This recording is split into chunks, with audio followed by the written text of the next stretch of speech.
नरखेड काटोल तालुक्यातील अनेक शेतकऱ्यांना सन 2023-24 मधील खरीप हंगामातील सोयाबीन पीक विमाचा पहिला हप्ता मिळाला, तर काहींना अद्यापही मिळाला नाही।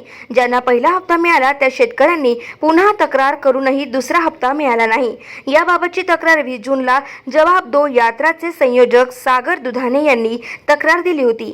त्यावर 6 दिवस लोटूनही काहीच न झाल्याने आज दिनांक 27ला काही शेतकऱ्यांसोबत कृषी उपविभागीय कार्यालयात सकाळी 11 वाजता काही शेतकरी धडकले। त्यांनी कर्मचारी यांच्या टेबलवर जिवंत कोंबडी, दारूच्या बॉटल, आंबे, चिल्लर पैसे ठेवून पीक विमा मिळावा याकरिता शेतकऱ्यांचे कृषी उपविभागीय कार्यालयात ठिय्या आंदोलन केले। उपविभागीय कृषी अधिकारी श्री चौधरी यांना बोलावा, त्याशिवाय आम्ही जाणार नाही अशी भूमिका शेतकऱ्यांनी घेतली। पण उपविभागीय अधिकारी हे नागपूरला दौऱ्यात असल्याने ते आज कार्यालयात उपस्थित नसल्याचे कर्मचाऱ्यांनी सांगितले।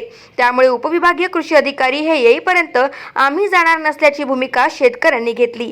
त्यानंतर वरिष्ठांशी बोलून पीक विमा कंपनीचे जिल्हा प्रतिनिधी, पीक विमा तालुका प्रतिनिधी, तालुका कृषी अधिकारी काटोल नरखेड यांची दिनांक 3 जुलैला दुपारी 12 वाजता बैठक बोलवण्याचे लेखी पत्र मिळाल्यानंतर शेतकरी कार्यालयातून निघाले।